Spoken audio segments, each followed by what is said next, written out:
تمہاری آنکھوں میں ابھی امید باقی ہے، تم اپنی زندگی دوبارہ شروع کر سکتی ہو۔ تمہاری اولاد بھی نہیں ہوئی ابھی، اور اگر ہوئی بھی تو ایک ہی اولاد ہوگی نا۔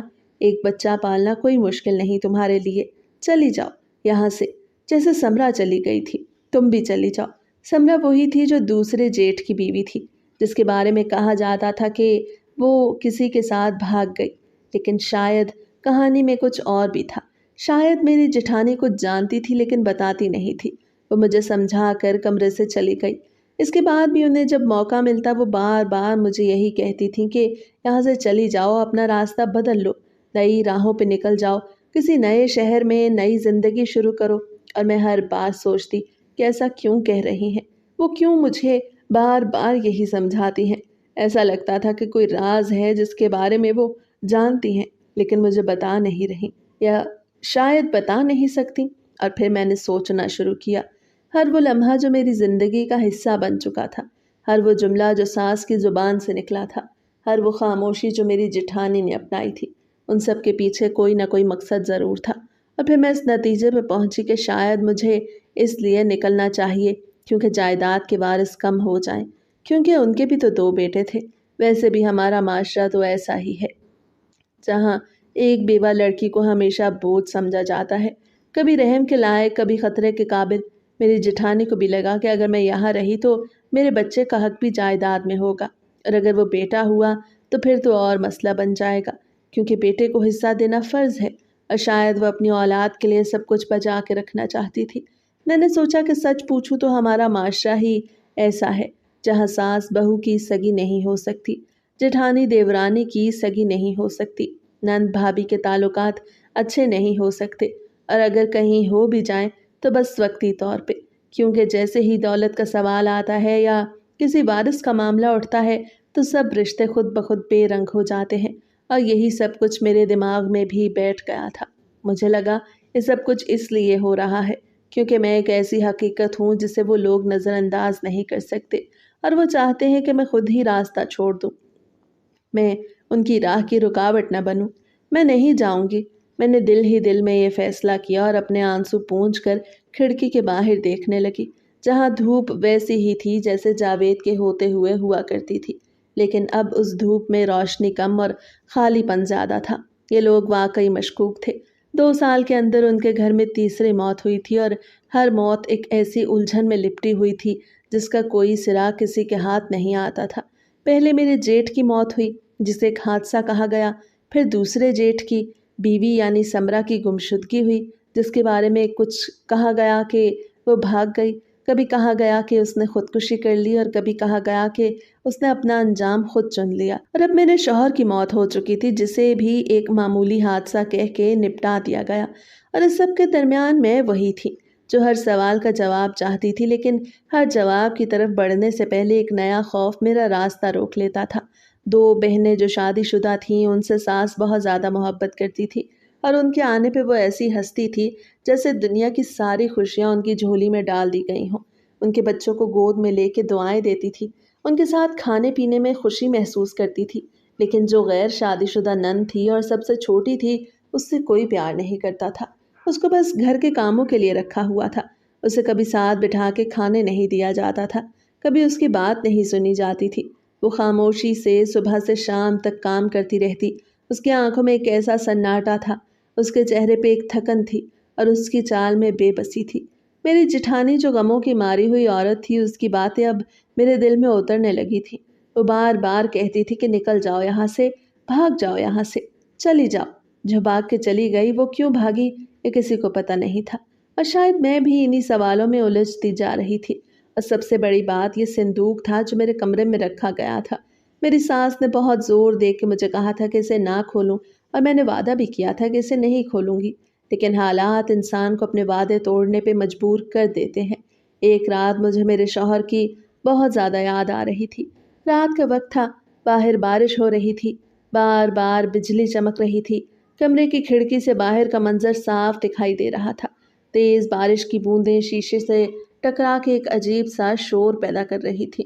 مجھے وہ لمحہ یاد آ گیا جب اسی طرح بارش ہو رہی تھی اور میں اپنے شوہر کے ساتھ تھی، اور اس نے کہا تھا کہ تم کیا بجلی کی آواز سے ڈرتی ہو، تو میں نے کہا کہ ہاں مجھے ڈر لگتا ہے۔ اس نے کہا کہ جب تک میری باہوں میں ہو تو تمہیں ڈرنے کی کیا ضرورت ہے، میں ہوں نا تمہارے ساتھ۔ مجھے وہ لمحہ یاد آیا تو شوہر کی یاد اور بھی زیادہ ستانے لگی۔ مجھے لگا کہ اگر میں کچھ دیر کے لیے اس کی یادوں میں کھو جاؤں تو شاید میرا دل ہلکا ہو جائے۔ سوچا کہ صندوق کو کھول کے دیکھتی ہوں کہ اگر اس میں میرے ہی شوہر کی چیزیں ہیں تو میں کیوں نہیں دیکھ سکتی۔ میں تو اس کی بیوی ہوں اور بیوی کا حق ہے کہ وہ شوہر کی ہر چیز کو سنبھالے، اس کی ہر یاد کو اپنے سینے سے لگا کے رکھے، اس کی ہر بات کو اپنی سانسوں میں بسا لے۔ میں نے وہ صندوق کھول دیا، لیکن یہ دیکھ کے حیران رہ گئی کہ اس میں جو چیزیں تھیں وہ کسی صورت بھی میرے شوہر کی کیسے ہو سکتی تھیں۔ اس ڈبے میں ایک پرانی قمیض، ایک خون آلود چاقو اور ایک خط تھا۔ پہلے میں ان چیزوں کو دیکھ کے ڈر گئی، میرے ہاتھ کانپنے لگے، میری آنکھیں پھٹنے کو آ گئیں، میرا دل دھڑکنا بھول گیا، جیسے میری سانس بند ہو گئی ہو، جیسے مجھے کسی نے زہر پلا دیا ہو۔ پھر جب میں نے اس خط کو کھولا تو اس پہ بس ایک ہی تحریر لکھی تھی کہ اگر یہ صندوق کھولا گیا تو جس نے یہ صندوق کھولا ہے اگلا نمبر اس کا ہے، یعنی اب وہ اس دنیا سے جائے گا۔ میرے پورے جسم میں لرزہ طاری ہو گیا۔ پہلے تو میں گھبرا گئی، یہ کیا تھا؟ یہ سب چیزیں اصلی لگ رہی تھیں، وہ خون، وہ کپڑا، وہ چاقو، سب کچھ ایسا تھا جیسے ابھی ابھی کسی سے چھینا گیا ہو۔ پھر میں یہ سوچنے لگی کہ میری ساس نے یہ صندوق میرے کمرے میں کیوں رکھا؟ کیا وہ مجھے ڈرانا چاہتی ہیں، یا مجھے پاگل کرنا چاہتی ہیں، یا پھر خود پاگل ہو گئی ہیں؟ کیا یہ سب کسی نفسیاتی بیماری کا حصہ ہے، یا پھر کوئی ایسی حقیقت ہے جو میرے وہم سے بھی زیادہ خطرناک ہے؟ کیا وہ چاہتی ہیں کہ میں ڈر کے پاگل ہو جاؤں؟ کیا وہ چاہتی ہیں کہ میں خود ہی گھر چھوڑ دوں؟ کیا وہ چاہتی ہیں کہ میں بھی کسی سمرا کی طرح گم ہو جاؤں؟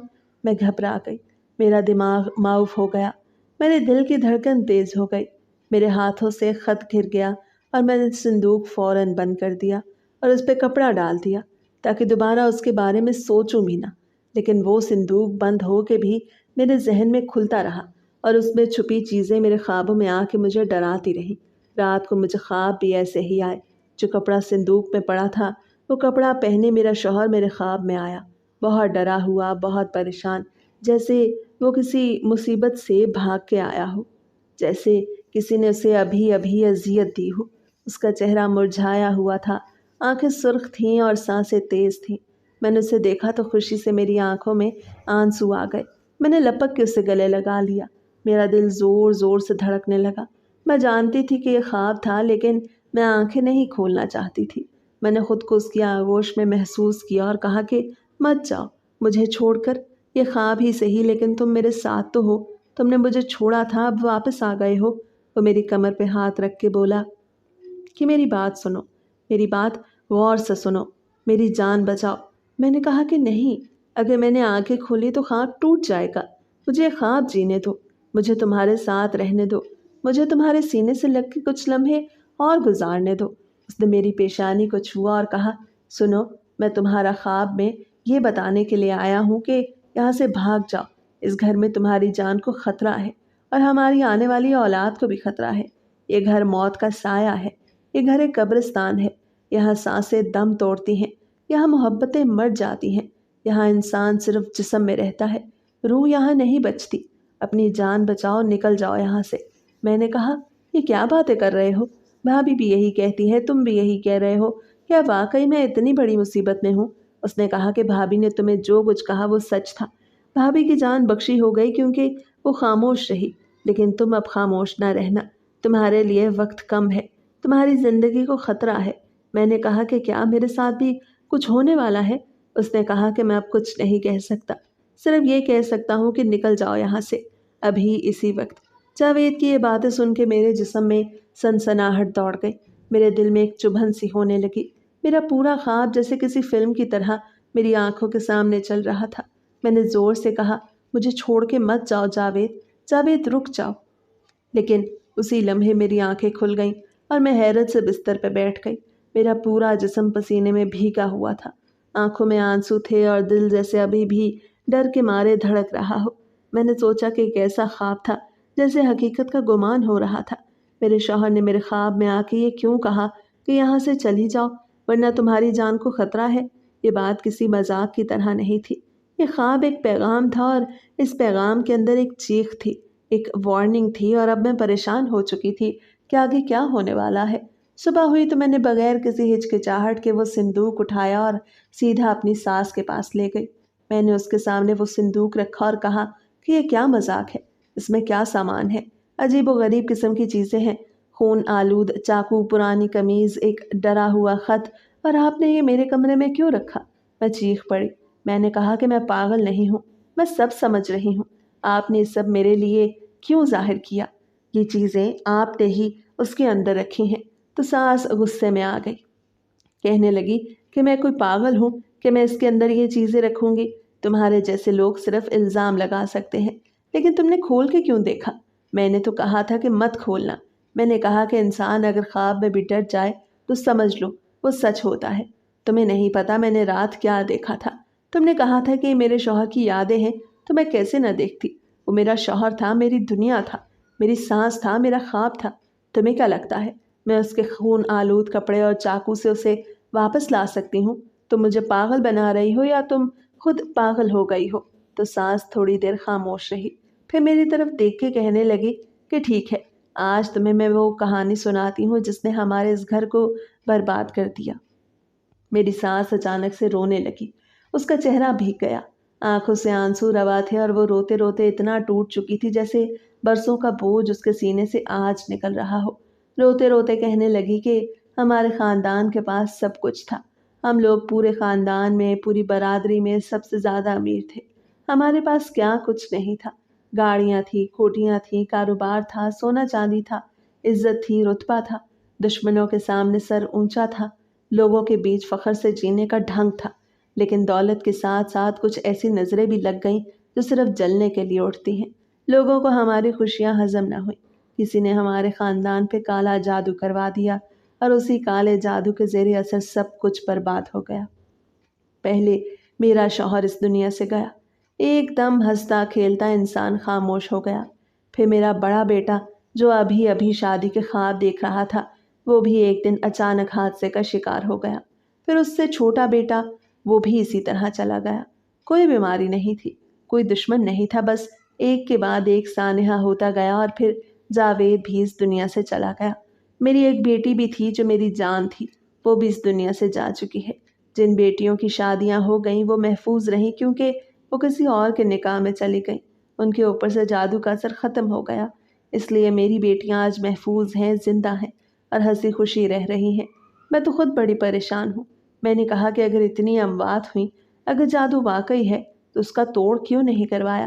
تو کہنے لگی کہ کروایا تھا، بہت کروایا تھا، بڑے بڑے عاملوں کے پاس گئی ہوں، دعائیں بھی کی، تعویذ بھی لیے، لیکن کوئی تو ایسا دشمن ہے جس نے بہت برا کالا جادو کیا ہے۔ وہ کہنے لگی کہ تمہیں کیا لگتا ہے یہ جو صندوق ہے، یہ جو اس کے اندر چیزیں ہیں، یہ میں نے رکھی ہیں؟ یہ صندوق خود آتا ہے، خود ہی اس کے اندر یہ چیزیں آ جاتی ہیں۔ کوئی انسان یہ سب نہیں کر سکتا، یہ سب جادو ہے، اور جس پہ جادو ہوتا ہے وہی سمجھ سکتا ہے۔ میں حیران ہو گئی کیونکہ ہم نے بھی ایسی باتیں سنی تھی لیکن کبھی یقین نہیں کیا تھا، پر سب کچھ ہماری آنکھوں کے سامنے تو تھا۔ اس خاندان میں واقعی اتنی ساری اموات ہوئی تھیں اور ہر موت ایک پہیلی بنی ہوئی تھی۔ وہ کہنے لگی کہ سمرا کو بھی پتہ چل گیا تھا کہ اس خاندان پہ جادو ہوا ہے، اسی لیے تو وہ بھاگ گئی تھی۔ اب پتہ نہیں کیا ہوگا۔ اس صندوق میں جو لکھا ہے اگر وہ سچ ہوا تو اب اگلا نمبر تمہارا ہے، اور اگر تمہارے ساتھ کچھ ہو گیا تو کیا ہوگا؟ تم ماں بننے والی ہو، تمہارے پیٹ میں ہمارے خاندان کا آخری وارث پل رہا ہے، اب تم بھی چلی گئی تو پھر کیا بچے گا؟ میں کیا کروں؟ میں تو خود بڑی پریشان ہوں۔ مجھے یہ سب سن کے ہوش اڑ گئے، میری ساری سوچیں جیسے منجمد ہو گئیں، میں ڈر گئی۔ میں نے سوچا کہ مجھے تو زندگی سے کبھی زیادہ پیار نہیں تھا، لیکن اب جب میرے اندر ایک ننھی جان پل رہی ہے، جب میرے وجود میں جاوید کی نشانی ہے، جب میں ایک ماں بننے والی ہوں تو مجھے اس دنیا سے جانا نہیں ہے، میں نے اس بچے کے لیے جینا ہے۔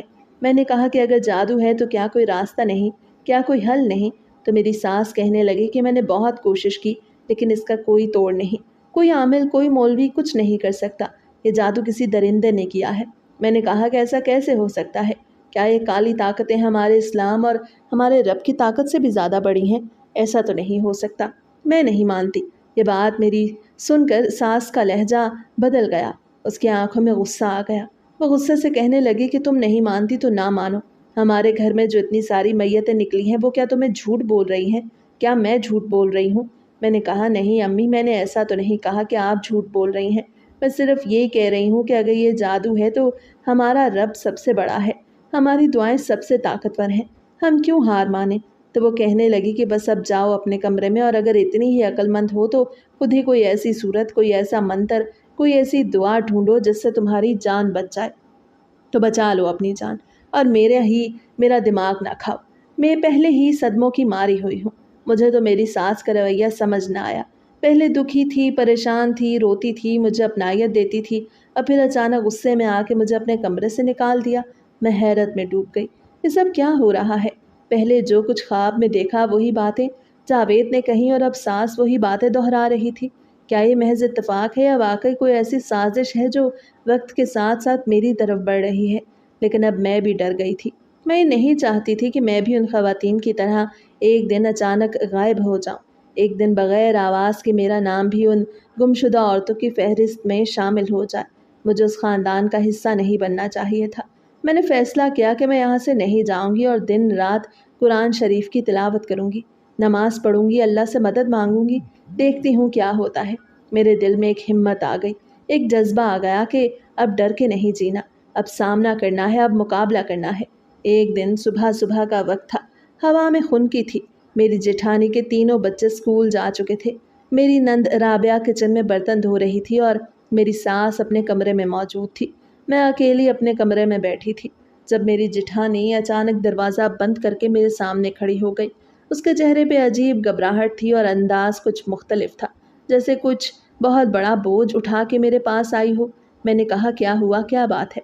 اس نے نظریں جھکا لی اور کہا رات کو میں نے ایک عورت کو ہتھیار صاف کرتے دیکھا۔ میں گھبرا گئی اور پوچھا کون سی عورت، کون سا ہتھیار؟ تو کہنے لگی کہ اب تمہارا نمبر ہے، کیونکہ تم نے صندوق کھول کے دیکھ لیا، اور اب تمہیں اس دنیا سے روانہ کیا جائے گا۔ میں نے حیران ہو کے کہا کہ تمہیں کیسے پتا؟ کیا تم نے ہماری باتیں سنی تھی؟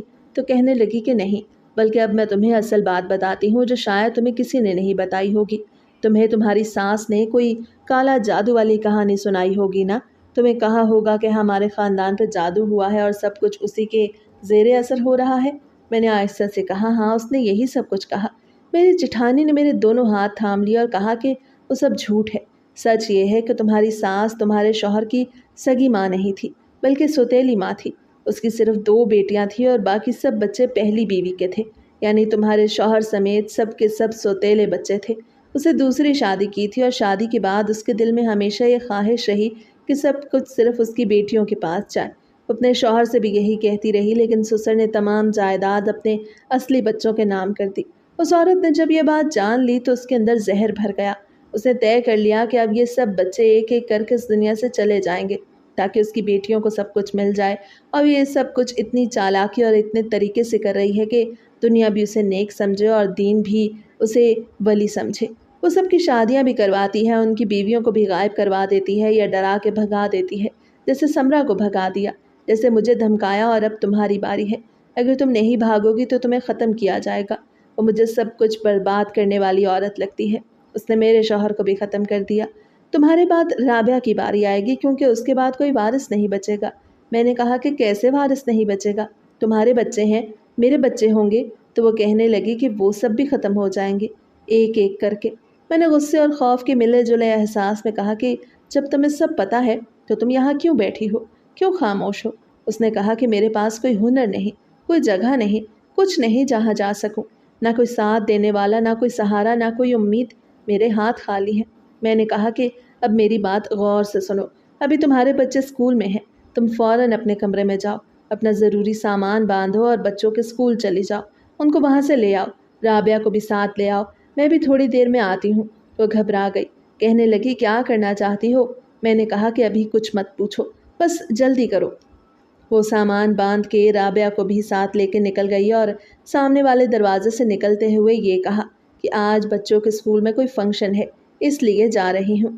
میں نے زیورات نکالے، وہ تحفے تحائف جو جاوید نے مجھے دیے تھے سب اکٹھے کیے، اور چپکے سے دروازے سے باہر نکل گئی، اور باہر جانے والے سارے دروازے لاک کر دیے تاکہ سانس اندر رہ جائے اور ہمارا پیچھا نہ کر سکے۔ ہم سیدھا اسکول گئیں، بچوں کو وہاں سے نکالا اور سیدھا پولیس اسٹیشن چلی گئیں۔ دل زور زور سے دھڑک رہا تھا، جسم پسینوں سے بھیگ گیا تھا، لیکن ہمت کرنی تھی۔ پولیس والے کے سامنے ساری حقیقت رکھی، سچ بتایا اور قسمت کی بات تھی کہ وہاں جو پولیس والا ہمارا کیس سننے کے لیے بیٹھا تھا وہ واقعی نیک، شریف اور ایماندار انسان تھا۔ اس نے کہا کہ میں 1 روپیہ بھی رشوت کا نہیں لیتا اور اگر تم سچ بول رہی ہو تو میں تمہیں انصاف دلواؤں گا۔ ہم نے اسے کہا کہ ہم واپس نہیں جا سکتے، نہ کسی رشتہ دار کے پاس جا سکتے ہیں، ہمیں پناہ چاہیے۔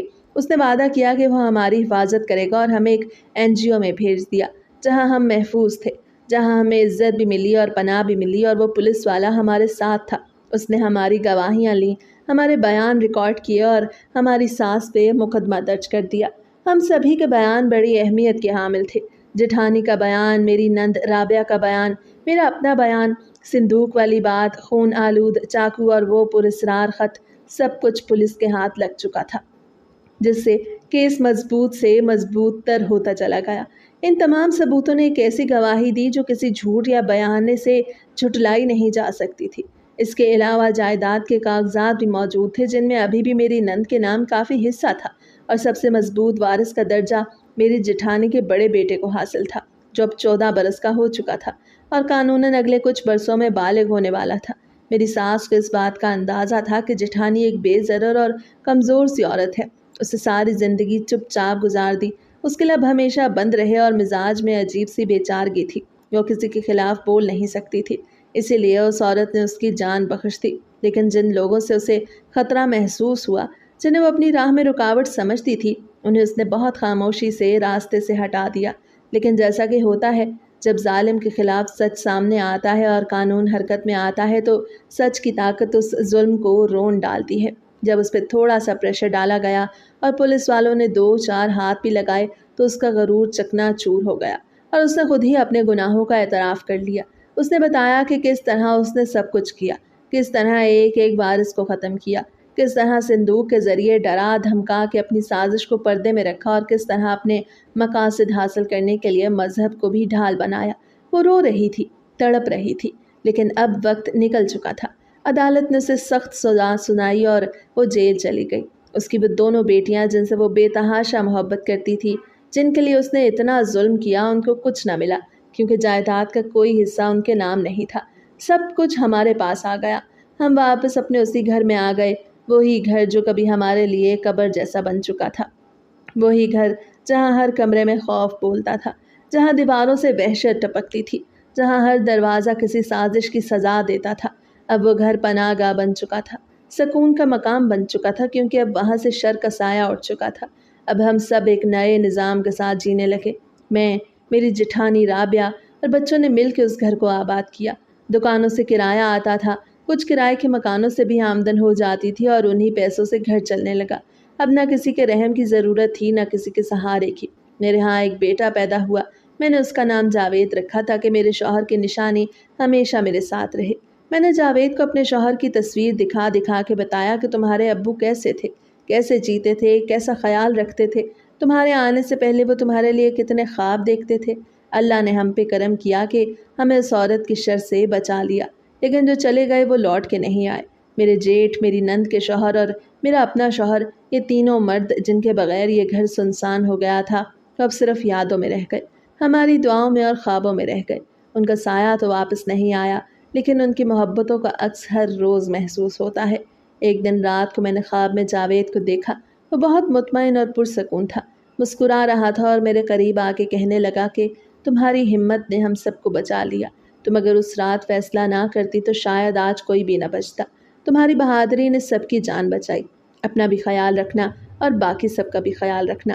اب ہماری ملاقات خوابوں میں ہی ہو سکے گی، لیکن مجھے خوشی ہے کہ تم میرے بیٹے کی پرورش کر رہی ہو، میری اولاد کو سنوار رہی ہو اور اس کا نام بھی جاوید رکھا ہے، یہی میری سب سے بڑی خوشی ہے۔ اس خواب نے مجھے ایک نیا حوصلہ دیا، نئی طاقت دی اور یقین دلایا کہ میرا راستہ صحیح ہے اور اب مجھے رکنا نہیں ہے۔